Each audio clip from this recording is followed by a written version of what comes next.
Dude was up there. I just needed someone else to call it.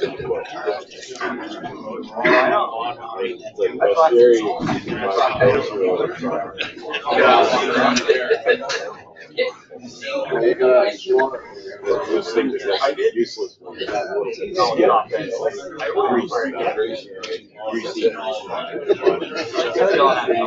road I have is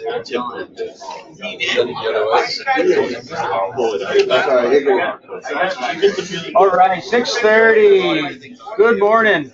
How's everybody this morning? Everyone doing well? Friday the 13th. All right, let's focus today. Really gonna focus. Lucky day, not a bad one. That's right. No jinx today. All right, so this week's code of conduct is to work the OSHA, FRI, and ECI safety standards. Just a good remember. You know, if you got any questions out there, you can always refer to our manual that we launched early this spring. It's a good thing to always kind of go back, review, look at it. You guys are doing an excellent job of just communicating your issues. You know, utilize your cell phones. You know, you can just go to OSHA.gov and get a lot of the standards. Again, if you have any questions, don't be afraid to call. You know, we can usually answer those pretty quickly. So if you got any questions, any safety issues or safety questions on any regulation, you know, you want to double check what the excavation standards is. 4 feet, 5 feet, what it, you know, just, you know, shoot a text, shoot a call. We can get you through that. So just kind of highlight that this week. It's one of our code items. So moving forward, any news? Okay, another 7 days. Excellent job out there. We don't keep controlling those hazards through our hierarchy of controls. I can't stress it enough. Keep going with those risk assessments and manage your risk management out there by the decisions that you make each day, each minute, each second. That's the way we can keep these trends from going. Again, this last quarter is a really crucial quarter for us to keep these safety records down. We've done an excellent job. Let's just keep this momentum going.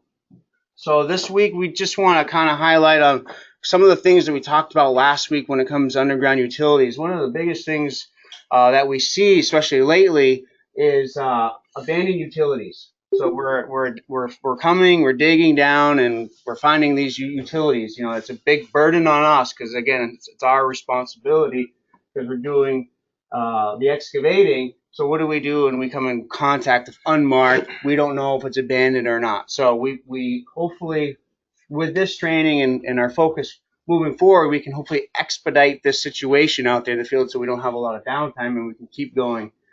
So some of the things that we need to really make sure is we just quickly take pictures. Make sure we identify that the utility has not been marked. Once we do that, okay, then we have a great case. In this case, if anything happens with who pays for the utility to be fixed, you know, we have the documentation. So take pictures, take a video, get that notification going right away.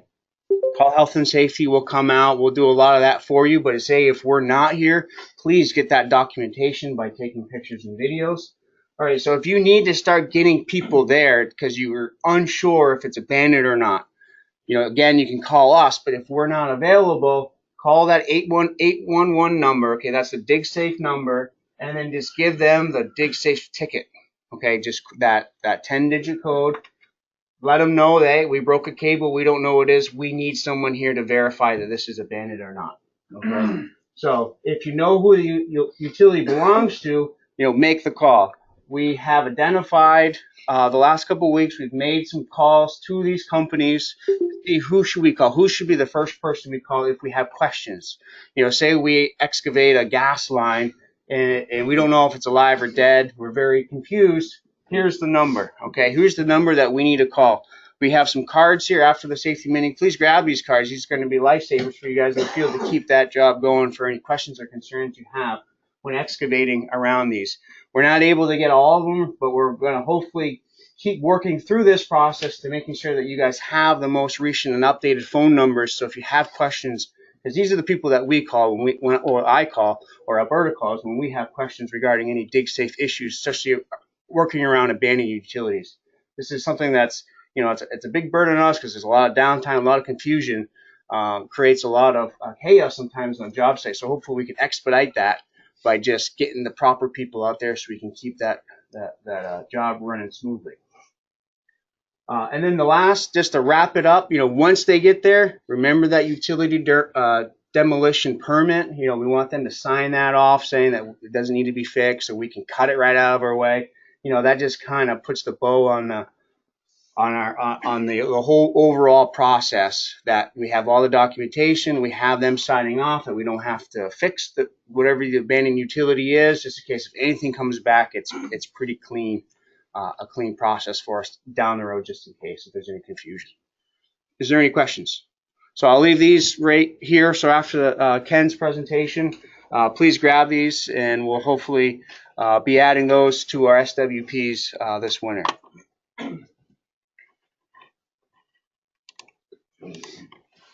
Okay, thanks, Matt. Okay, no announcements for the week. Corporate announcements. Technical tips, we're still talking about measuring distances, and the laser level is the topic for this week. And the laser level is a self-leveling laser beacon transmitter, rotary transmitter, and receiver that mounts on a grade rod. The receiver can also be mounted to, as you've probably seen before, onto a grader blade or a dozer blade. And the system relies upon a direct laser signal to the receiver, which beeps and flashes. I'm sure everyone's familiar with it. So I just wanted to go through some of the basics and provide links to more information. First of all, the accuracy. The issue is both obviously the transmitter and the receiver here. And actually, there's some settings on here to make it a finer adjustment and a coarser. So, I'll show you that. Can't really show you without blowing it up, but there's the arrow up, the arrow down meets that line in the middle on the side. And if it's like right now, it's probably about 1/8 of an inch or so. If it's set to the finer, it's like one finer line. If it's broader, it gets bigger. So, and you can do that. You can adjust it by just hitting that button on the right with that same indicator, arrow up, arrow down, and the line. And those instructions are in the instruction manual. Or this is the HL70 or 700 spectral receiver, and then the other one is the transmitter, which is the rotary laser beacon, the LL550 for a lot of us. So as far as accuracy goes, the thing to know is that these things are good to about 1/16 of an inch, so about roughly half of 100th, up to 100 feet. And what it is just a little bit of angle deviation that can happen.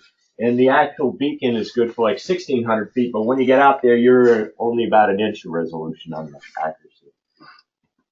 So that's what I got there. And then we said there's a couple links here. And next week we'll talk a little more about setting up the laser and that kind of stuff.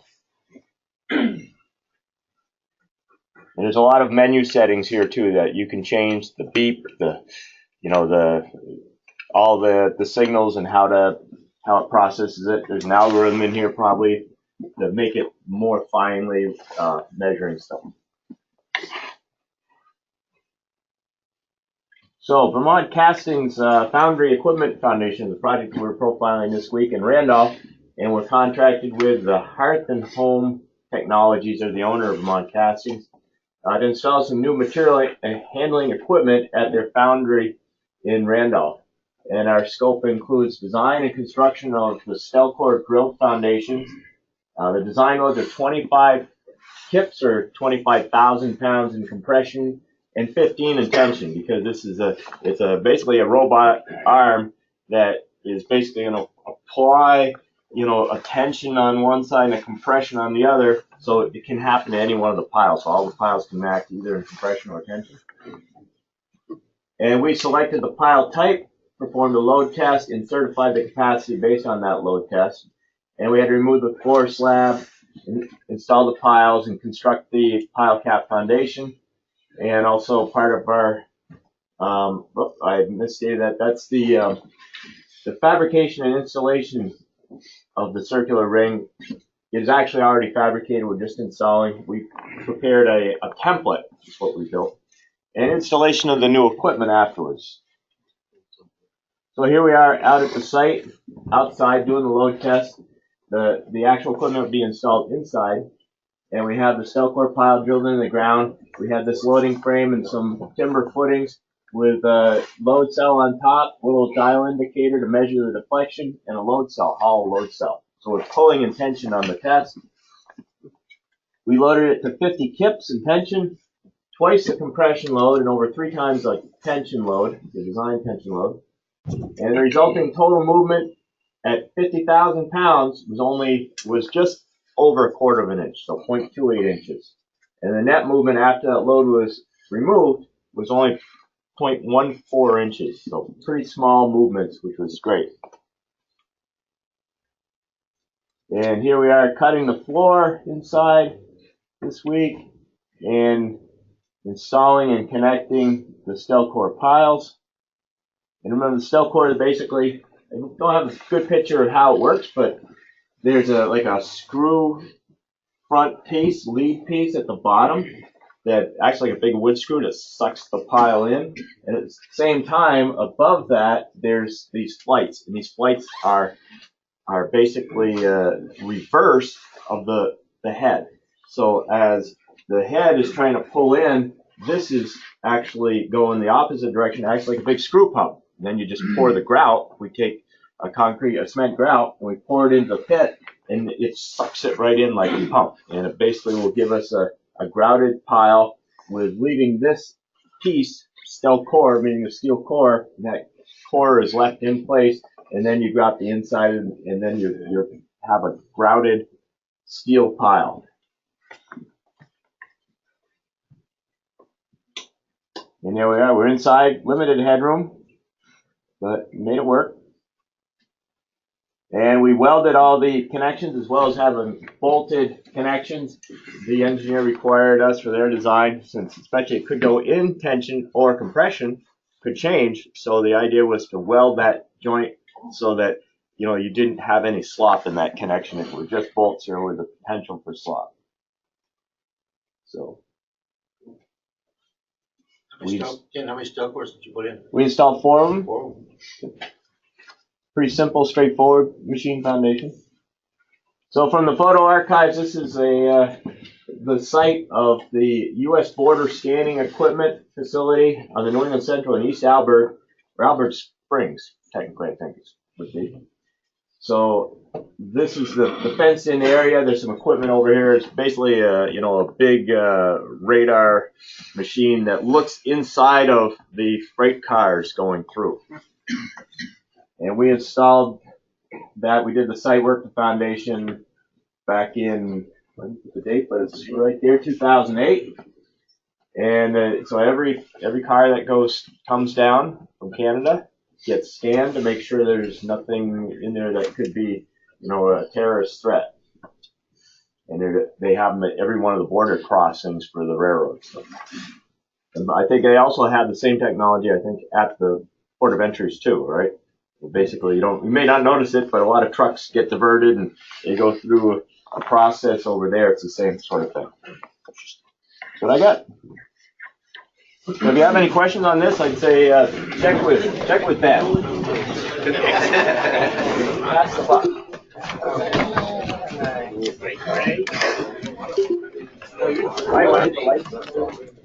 Brian Labonte. I heard about you. Hey, Rodney. Jesse Littlefield. Pretty cool. Yeah. Brian Martell. Thank you, Matt. You're welcome. Zach Allen.